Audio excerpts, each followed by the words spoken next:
to the Homeless in America podcast, hosted by Metro Relief. We're diving into the deep end of homelessness and exploring ways you can help your community. Get ready for relevant stories from the streets with special guests and the leadership of Metro Relief.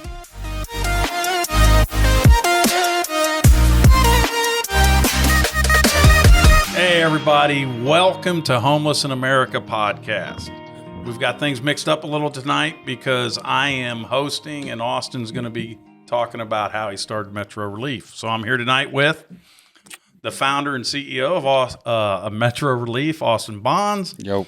And with the wonderful Wendy Sheriff. No way. Yes, wonderful. Whatcha. She's from Garland, Texas, and she is on the homeless Task force. So Is that like a special group that follows Bond around? No. Because it's like, she's got the accent, so it I follows was trying Bond to around. do an accent, all right, and I blew That's it. okay. That's okay. It's all right. So we're here tonight, and we are glad to be here. So Austin, I just wanted to talk about Austin. I've known Austin for about 2.5 years. Got a mad respect for him. Love working with him. He's like a brother. Likewise. And so tonight we're going to just talk briefly about how you started Metro Relief. And I thought the good place to start is, why did you move to the Colony, Texas in 2011? That's a good question. When you came, what did you do when you got First to of the all, Colony? everybody that just heard the name, the Colony, The Colony. that is a place. And I moved here out of I had a kid I went to college with who wasn't a kid anymore, started a church. So why don't you move here to the Colony, Texas, so that we can you can help start or run this food pantry. I said, I would be delighted as long as I can start a bus ministry. So you were in New York and they asked you to come here and start a food Yeah. pantry? And I said, That's I'd be awesome. delighted if I could start a bus ministry. It took a while. I was really wanting to know from the Lord. My wife didn't really want to come because she just didn't feel it. She was doing really good. What was Darcy like when you were moving from New York, where you guys were pretty dug in? Oh, dude, When I brought my wife from Ohio to Texas, she read magazines in the U-Haul the whole way and wouldn't look up. I mean, she just didn't want to come to Texas either. She didn't know what to expect. But go ahead. We didn't drive together. So she was she's like, man, I need to get this. Yeah, that happened. We moved here in 2011 with the idea that we were going to replicate a model that I was working with in New York. If anyone's familiar, you can look it up. It's City Relief. They used to be called New York City Relief when I was there. I was the director of outreach for 4 years, and I really knew that God was calling me to help people that were outside, with this particular way. And what was really unique about, and still is that they're in New York City, which is mostly an outside. I mean, it's an outside city, really. I mean, it's just the most dense U.S. city. There is no other city that's like that because there's not a lot of space and a lot of people. Yeah. So they just build up, and they got a lot of people there. If you probably seen smallest apartments ever in New York City, that type of stuff. Lots of people in a small place. Yeah. And for some reason, homeless people flock there. I mean, I met so many different people that were not from New York that were homeless in New York City. I know a lot of people talk about... Isn't New York different than Dallas? Like in Dallas, we have encampments and everything. Is New York got the ground or grass for encampments, or is it more in the alleys? Or Anyone that's familiar with New York City in the 80s, Miss Wendy, Yeah. knows that there were encampments in New York City. Yeah. Oh, all right. But there aren't anymore. It's not like that. I mean, there's people that sleep in the subway, and I don't work there anymore. But when I worked there, it was just individuals that were trying to, get out the way. So we went into Penn Station a few times, really late at night. And what they do, if you're familiar with Penn Station, it's really open and real big. What they do is they put those airline, what I call airline like barriers. They're these like belt things, and they put them away from the walls. So there's only a 5 foot walkway through Penn Station. Yeah. So you can't get. So homeless people can't really sleep there, but they're in the big part of Penn Station. There were a few homeless people sleeping there, and they have this guard walking around like racking the railing once in a while just to keep them up, like keep them moving. Oh, like a guard in a prison Yeah. or something, So hitting that's the the railing. closest they get to encampments. And this movie rocked my world. There is a documentary called Dark Days, and it's about people sleeping underneath New York City in the old subway tunnel systems. Now you went down in those old tunnels. Yeah, dude, it's freaky. Yeah, that's what yeah. And it's just different there. It's just different. But there are a lot of people that are flocking to New York City. There was this guy, his name was John Lakota. He was from South Dakota. Every time he was from the Lakota tribe. Every time Dakota from South Dakota. Lakota tribe, you can look it up. Yeah. His name was John because his dad met John Fitzgerald Kennedy. Oh, wow. That's So interesting. he was named after John F. Kennedy. So they named him John, but his last name's Lakota, and his father was one of the Native Americans from the Lakota tribe that met JFK. There's some history about it. You could look it up. But this guy, every time he wanted to end up homeless, he came to New York City. Really what he was doing is going on a bender, didn't want to be around his family, and would come to New York City. Mm-hmm. I got him home twice, which was kind of odd, but he would go to New York City to be homeless. Wow. New York City definitely has a it's huge problem. Different, yeah. But so let me bring you back to Today? 2011. Oh, yeah, where am I to at? the food pantry. You came here to do Oh, yeah. that. Metro Relief Storehouse. It's a food pantry still in existence called Yeah. North Texas Community Food Pantry. Shout out, they're doing great. Ran by Gina. What's really cool about what we were doing is the food pantry birthed us, but it needed a jump start. It needed some. It needs some attention. People just needed to pay attention. Need somebody working there full time. But Metro Relief and the bus needed that too. Yeah. So after a while, you could tell that there was two different organizations that. Oh, hold on. forming. I'm sorry. So you came down, did the food pantry. Your wife and you and Darcy didn't come together because you drove a bus. Mm-hmm. And she came with the kids. Mm-hmm. So You know how you you drove the bus down. Yeah, you save on U-Haul. love Just put that. all your stuff in a bus. Just like whatever I can fit in that bus, I'm taking. And we couldn't fit some stuff, but yeah, we drove down a couple buses. Wow. And then That how is long? awesome. How long was the pantry part of Metro Relief? 5 years. In 2016, they formulated their own nonprofit with some help from us. And we didn't need to help them with their nonprofit. It's not that hard. Yeah. But they really needed to be on their own. Yeah. So Well, it grew. it grew, and we told all of our donors, like, if you want to donate to the food pantry, please donate to the food pantry. We are basically it's a growth model. Yeah. Instead of we really spun like a spinoff, and they're doing great. Yeah. Yeah. There's more spinoffs, which is a healthy organization can do really well by helping other people find another place Well, to you've had people that came through your doors and helped you to get before today that went on and did their own thing, right? I mean, Yeah. they came here, got a taste, and wanted to go out and do something on their own. They did. Yep. And I believe that, And you blessed them. It was all good. makes sense. So, if I'm right, you said 2011, you came down, and then 2016, you passed the pantry off. Mm-hmm. Did you do from 11 Yeah. to 16? Were you doing street outreach and the pantry? It started slowly. That's a good question. It started slowly. We had a bus that wasn't converted into a bus to serve. I mean, really, we didn't have a hole cut in the side to serve out of the side. We were coming down and using the bus just as transportation for our junk and for our people. So we would bring tables and put them on the outside. Oh, So we were really just trying to find ways to introduce ourselves to the community through the bus. So we started with clothing, a little bit of sock type stuff, and we were cooking hot dogs, like That's right, yeah. grilling. We're grilling hot dogs. so when you had the bus when you came, I'm just curious. I don't think I know this answer. When did you get the bus?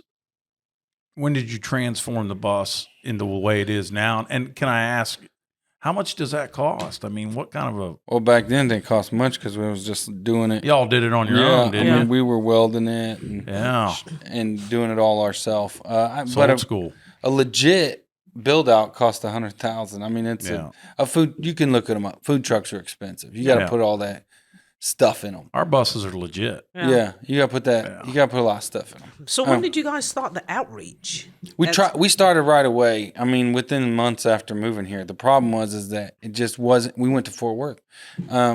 We just didn't have everything rolling, and we went once every 2 weeks. Okay. We weren't every week yet. And then we started going to a local motel, hotel, which were the working poor. It really wasn't homeless people. We had to get. It took some time for us to get well defined. Yeah. Over time, we realized that to serve the homeless better, we needed to let the food pantry have its own leadership. In order to serve the homeless better, we needed to let people that wanted to do things like rental assistance, they needed to start their own nonprofit because that's not really what we're going to do. We wanted to become razor sharp on helping people that were outside. And it took us a minute to do that. It took us years, actually. Yeah. Yeah. But over the time, because we were willing, we've been able to help several different organizations start an outreach, which is really what we're trying to do. And we want to teach people how to do this kind of outreach. In the beginning, you moved down here on faith. Yeah, You didn't come down here and have any salary with three kids. We took from New York. I mean, cost of living's more. We were raising support there. Yeah. I was able through the organization to take more support there. We weren't able to raise that much support when we got here. Yeah. So what I'm saying is, you moved down here and built it from scratch. Yeah. Yeah. So what? Oh, that's amazing. How many staff did you have? You had you and Darcy. It was more like You had convincing some people to from the church, right? just convincing people to come out and volunteer. I mean, we didn't really have anybody on staff. I mean, we just trying to convince people to volunteer, and then there was people that were willing to ask others to donate a little bit of money for them to work here. But they weren't making a living wage. Right. Yeah. So where are you now? Where is Metro Relief now as compared to 2011, Whenever. 2016? Man. Yeah. Yeah. Where would you say you are now? We have developed a very robust outreach that is very efficient, frugal. It's efficient in time and in money. Yeah. We're able to help people. We're in a location that's able for us to get to multiple locations. So we're All 4 counties yeah. of So the DFW area. so we're mobile, pretty big time. So I think we have 4 or 5 cars that go out and help people throughout the week. We have 5 now. Oh, good. Oh, yeah, we named them all weird 2 stuff. buses. And I think we're in a place that we're able to duplicate ourselves, and that was really where I wanted to get us. Yeah. A lot of times we were ready, like in 2014, 15, we were talking about going to Columbus, Ohio. We didn't even know what we were doing. Yeah. But we knew that instead of like most organizations are like, hey, you guys should think about canning the soup and selling it. You know, we were in a place where we were ready to can the soup and sell it before it was any good. I mean, we were like, hey, yeah, we need to can this stuff. Let's sell it. You know, because we were the reason, and this is backing up a little bit. No, it's all right. Yeah. But this is good. My calling, it was literally a calling, came in a weird place in Arizona. When I say weird place, it was at a church, and I literally heard like I felt the Lord saying, "This model of ministry in New York, you need to take it to Let me set this up. multiple locations." You went to a thing on homeless. Yes, You went to kind of. Yes. a discussion on homelessness, and Yeah, I know. there who was a these guy people- there, and you knew them all, and you went there, and you got a word from the Lord. Yeah, I'll explain it now. All right. There's this thing that Scott Hinkle did. Some of you guys might know who Scott Hinkle is. Shout out Scott. called Scott Hinkle Ministries. He was in Arizona, then he went to Red Hook, and now he's back in Texas somewhere. Anyway, he put on this thing called Street Ministry Conference. It wasn't homelessness, but he would include that. Mm-hmm. He called it street ministry. What it really was evangelism. Evangelism on the street, Kirk Cameron type stuff. Mm-hmm. I mean, that's really what it was. But all these organizations that help homeless people and people that are on the street and stuff like that were at this conference. Okay. Sonny Arganzoni, which was a part of Victory Outreach, was there. Willie Ford Ministries out of L.A., they were there. Mm-hmm. Which Tommy is a Barnett.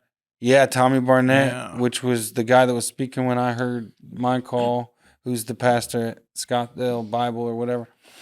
And then a few other people. I mean, his son, what's Tommy's son's name? You know who I'm talking about. I do know who he's Dream Center in L.A. He's a blonde hair guy. Yeah. Good looking kid. Yeah. Anyway, that guy, Mm-hmm. he was there. Lots of people that, and it seemed to be like this, Bishop McLaughlin out of Jacksonville, Florida.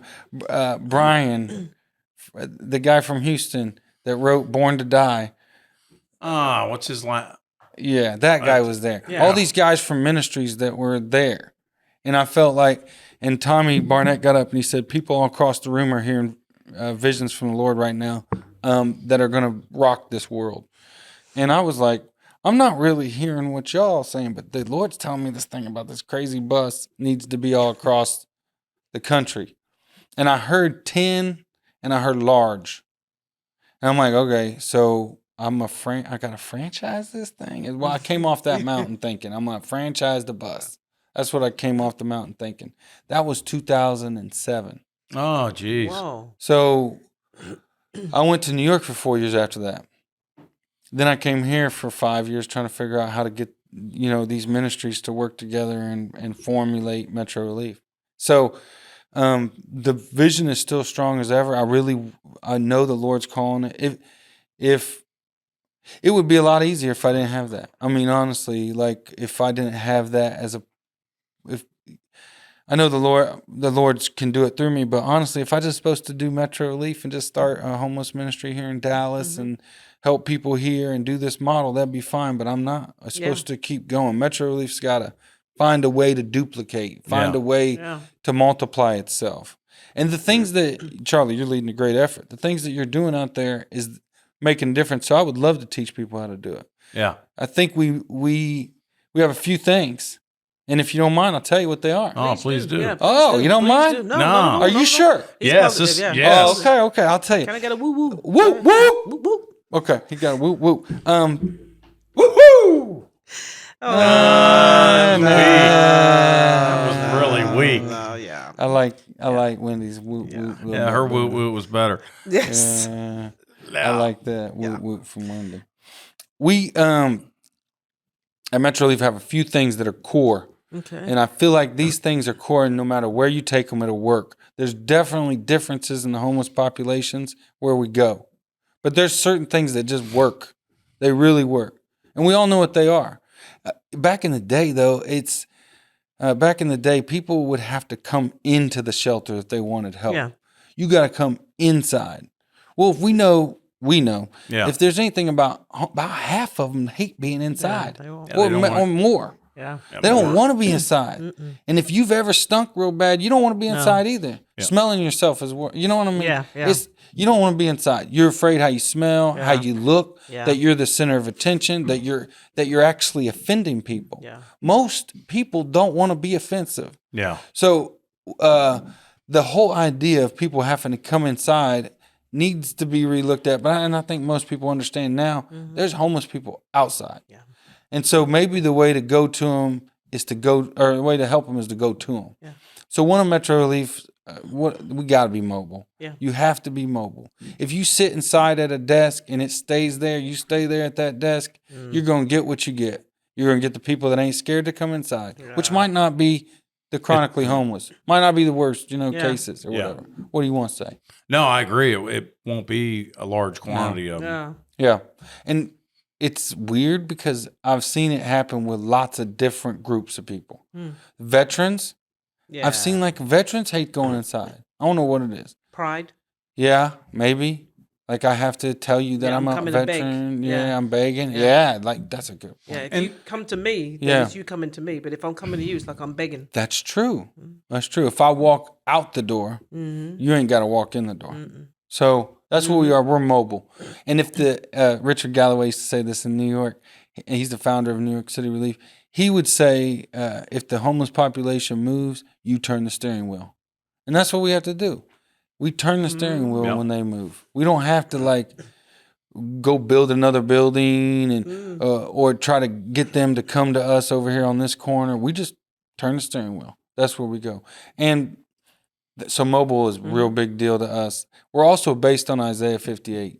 Everything that Metro Relief does is supposed to be an outpouring of God's heart. Like really, Amen. we serve because of the Bible and what our convictions are in the Word. And Isaiah 58 and Matthew 25 do a really good job, and the Good Samaritan story do a really good job of painting the picture of why we as Christians do what we do. And we as Metro Relief are based upon those principles. So we do it out of our conviction and our love for the Lord. Secondly, we're mobile. Third, we have to be able to provide something, give something away. Sometimes it's just socks or hygiene, but in the bus, it's always soup. Man, sometimes it's just look them in the eyes and say, see you next week, you know. Yeah. Conversation, yeah, anything. Yeah. Some sort of, you got to be able to show them that you care. Yeah. Looking them in the eyes and telling them that you do care Yeah. can help them, but we always make sure that we bring something. Yeah, socks, hygiene, water, lemonade, soup. Yep. And even if you're out there by yourself, you can have something to give. It barters a relationship. What? Can I ask you a question? Yeah. Why don't you give out tents? We don't really want people to sleep outside. Yeah. We don't really want. People are sleeping outside, but we don't want them to. Yeah. There's shelters. Most cities have shelter space. Not always right now. Yeah. But since of COVID, I had to go through spacing. But there is a lot of capacity for people to come inside, but not always. Yeah.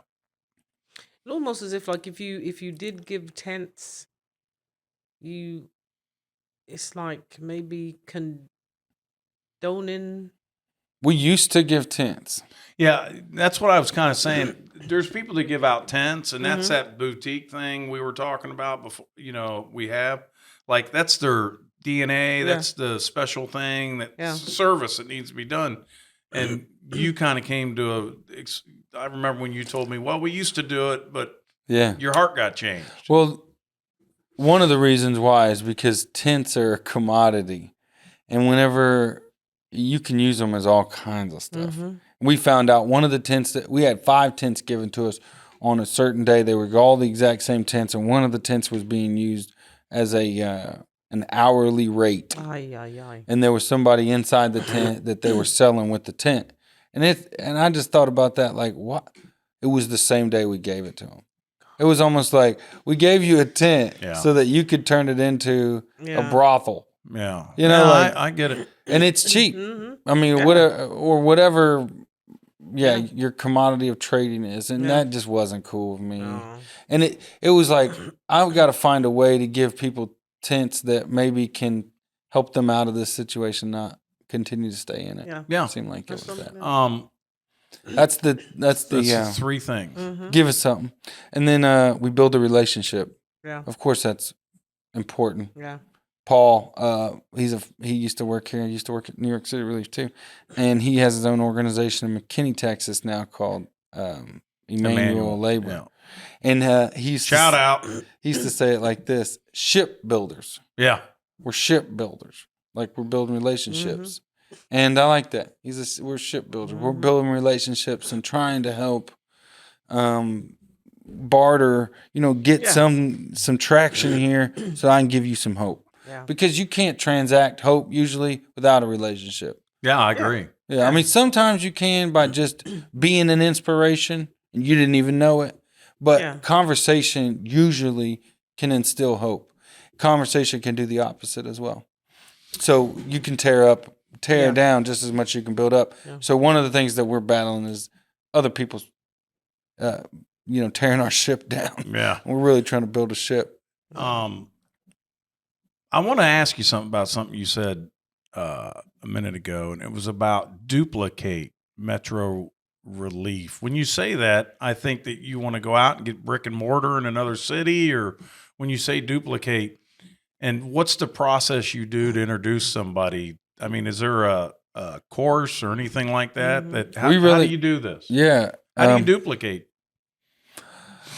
There's lots of ways that we've tried. The way we're doing it now is through OTS, Outreach Training School. We want to teach people how to reach out to their community. Yeah. So we don't want to monetize and become a fat hog at Metro Relief. We are trying to missionalize it. We want to help you do this in your city. So we would really like for people to come down here, check it out, go on the bus, and then we can help you learn how to do it. When they do, they come and somebody takes Outreach Training School, OTS, and they say, wow, how do I get into this? We want to do this in our city. Do they have to buy a bus? We want people to be mobile. Yeah. So the way that we do it is through a bus. Yeah. So it's the concept and everything that that will help them be successful in another city. We have a bus if you want to buy it. Yeah. I mean, that's awesome. It is. We really want to help people get started. So we don't have all the tools to do it yet, but we're really trying hard to do it. Yeah, we are. What we do have, though, is the expertise and the willingness to teach others how to do it. Yeah. We don't have all the resources to get you set up. Yeah. And we don't have any money to help you, but we ain't going to charge you to get going. Exactly. Yeah. Well, you've done 4 or something, I think. Baltimore, Columbus, Detroit.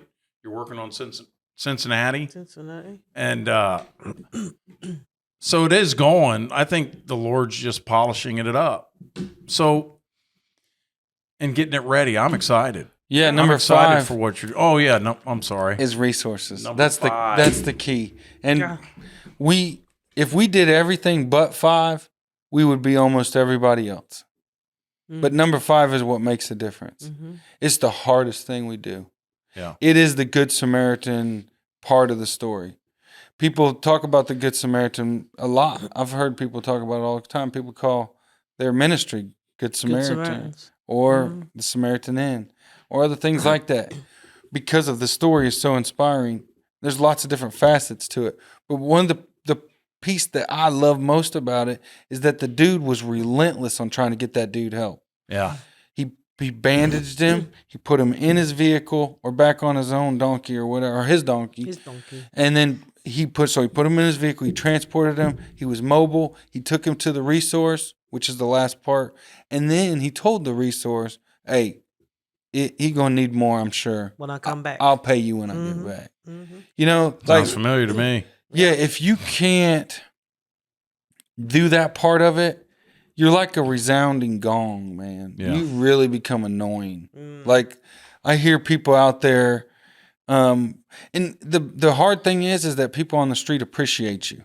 Like if you bring them chicken sandwich every Friday, and don't get me wrong, people that bring chicken sandwiches, I'm glad they're doing it.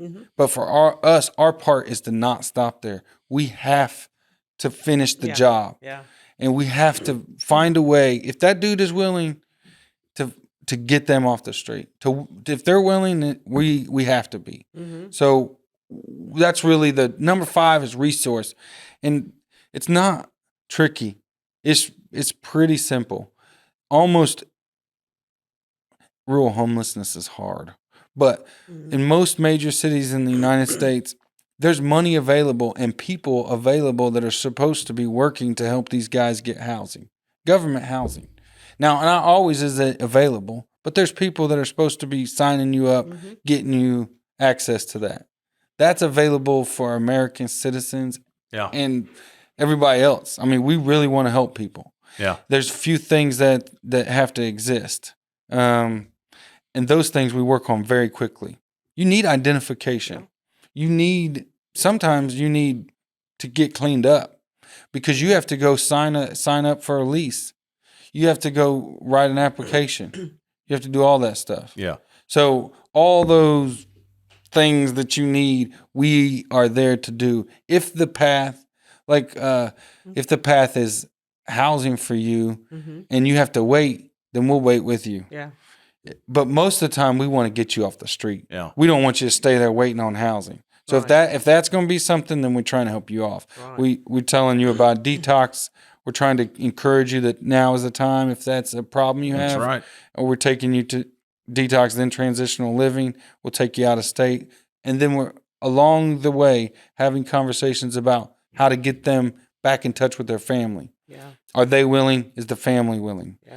Both have to exist, just like you've talked about. Yeah. Like, do you have to have a willing family member? And we want 90 days. So if we call a family member and say, hey, I got JoJo here, and they say, oh, yeah, miss JoJo, bring him home. We say, can you guarantee he's going to stay there 90 days? We don't want to send him back to your house. He could be homeless next week.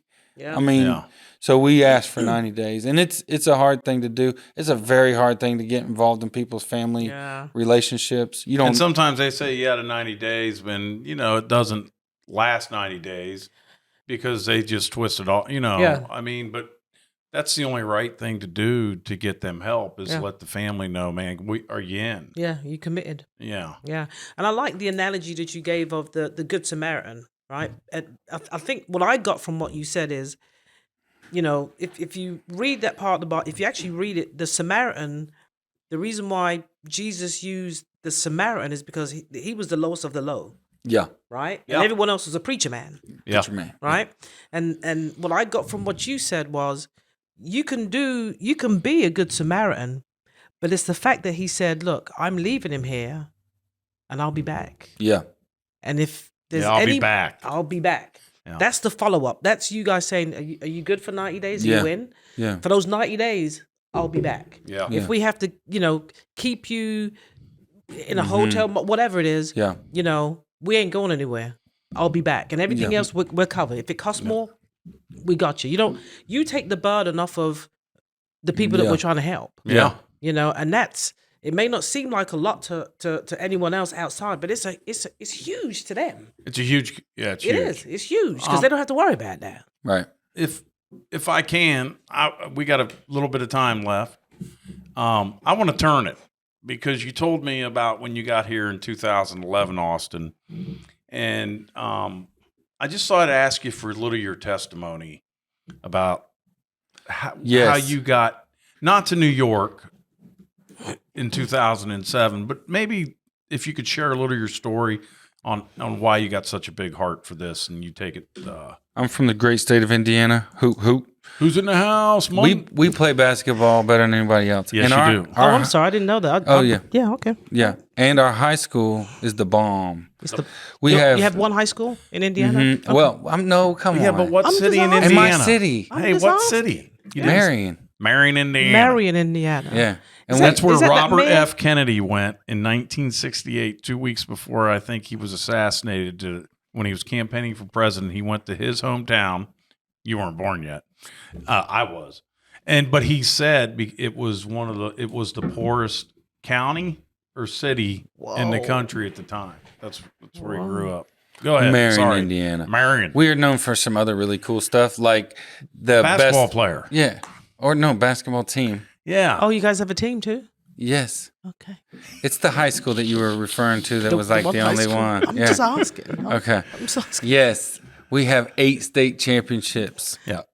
The only other school that comes close has 8 too. That's real close. Which is Muncie Central. I don't even want to bring them up. They're in the movie Hoosiers. They got beat that night. Anyway, we love basketball from where I'm from. Also, I like that little town, but it's been a mass of heartache for me. Like, I love the town just because my family's there, but it's a heartache city. My mom was murdered there in 1997. It's still unsolved. And really, my whole life pivoted when that happened to really focus on what I could do to change life. She was 38 when she passed. Oh, she is so young. Yeah, and so I was already 19, and I have an older brother, so she started young. She didn't have a chance to grow up, and then her life was snuffed out early. So I thought, how can I really do something to make a difference? And I thought that I didn't know what to do. I mean, shoot, I thought maybe making a bunch of money and giving it away, but really, this is what it is. That is something you thought you should do.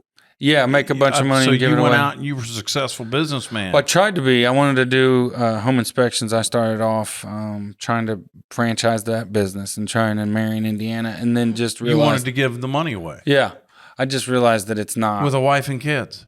You're going to give it all away. Yeah, like Nice. But- no, I commend you. I do. but I needed to start something, Yeah. and I was. Do you see how the Lord used all that, though, Yeah. for you to be able to run a nonprofit? Yeah. You kind of had your own company. You had to keep books. Your wife Yeah. had to help. You know what I mean? yeah. And Yeah. all that is part of your arsenal. It's in your toolbox. Yeah. It's awesome. And her name is Thomasina. She had not only like she has a beautiful name. Yeah. So really, in honor of her, is the reason why Metro Relief got started. That's so strong. We really want to honor her through helping people. That's really what I want to do. And it's still unsolved. It's still crappy. I go and talk different places, but I talk in prisons once in a while about it because it's still unsolved, and it's like you never know who did it. Yeah, I would think it rings around in your head like a BB. There's a lot of people that we're dealing with that I think about them. One person's on the wall over there. Yeah. She passed away in a camp. Yep. Someone took her life, and it's unsolved. So we are trying to prevent that from happening more and more. Yeah. And I think, like, for anybody, like, talk about housing first. Housing first is a policy. It's hard to agree with, and it's hard not to agree with. Yeah. Because if you're anybody in the world that believes in or sees somebody out on the street and doesn't think that they need a place to stay, especially a woman Yeah. or a woman with kids, it's one of the most heart-wrenching things to see and to leave them in that same position. I believe in housing first, but just not housing only. Yeah.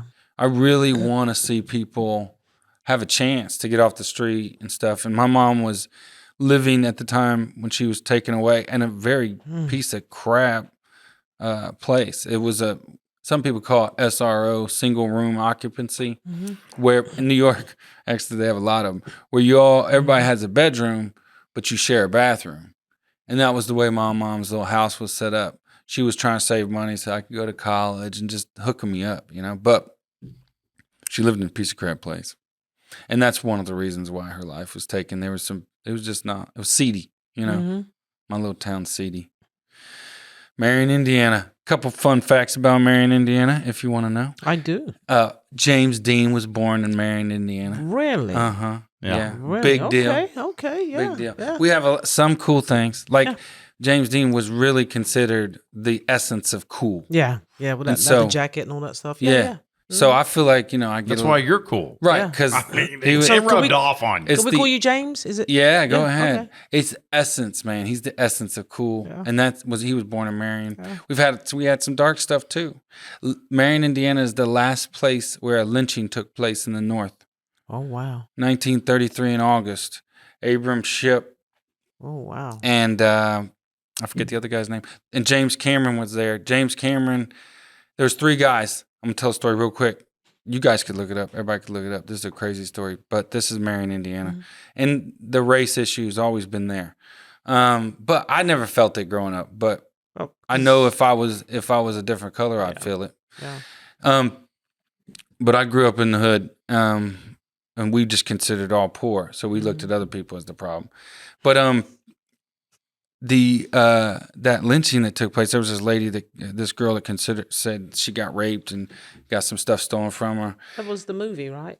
There's documentaries out there. I don't know if there's a movie yet.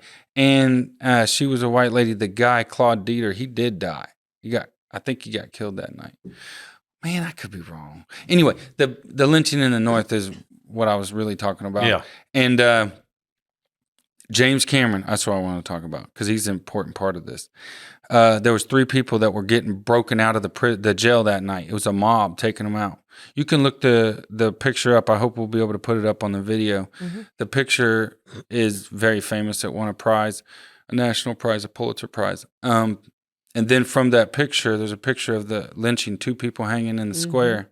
The third was James Cameron, and he claims, I heard him speak about it at our high school when I was there, he claims that there was a voice call out and say, let him go, he's innocent. And he said, no, he doesn't know where the voice came from, but he thinks it was from heaven. Like, that's what he told me. That's what he said to everybody that was there. He also founded the Black Holocaust Museum in Milwaukee. It's a pretty cool place, but he lived. He did a little time, but he lived. And the other 2, they didn't. They hung there for 3 days. So everybody was in on it. And the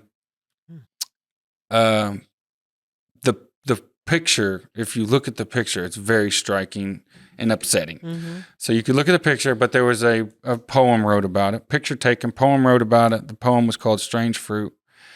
And then Billie Holiday wrote an amazing song to go with it. And if anybody knows Strange Fruit, it's about It's a good song.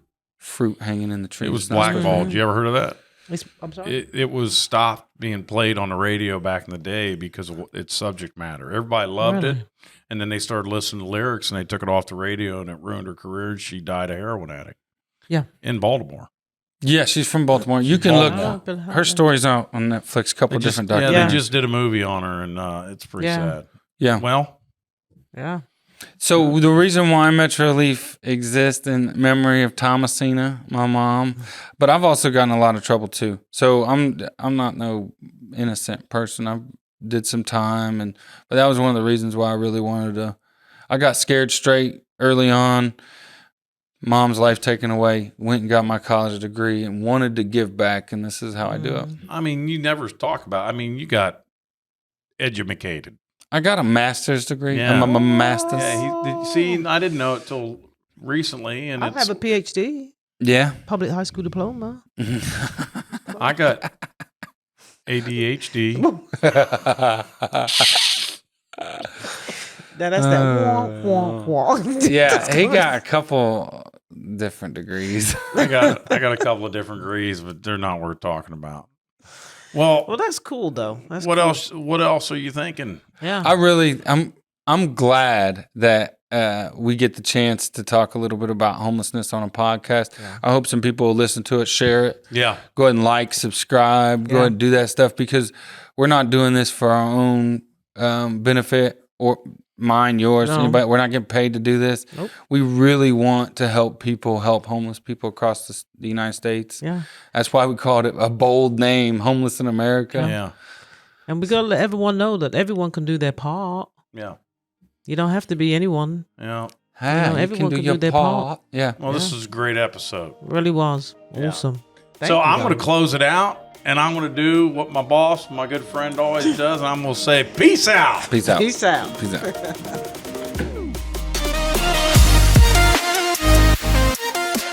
Like what you heard? Please like, comment, share, and subscribe. Our team will respond to any questions you have. This podcast depends on support from its viewers, and if you want to get directly involved, join Metro Relief as a donor or volunteer at metrorelief.org.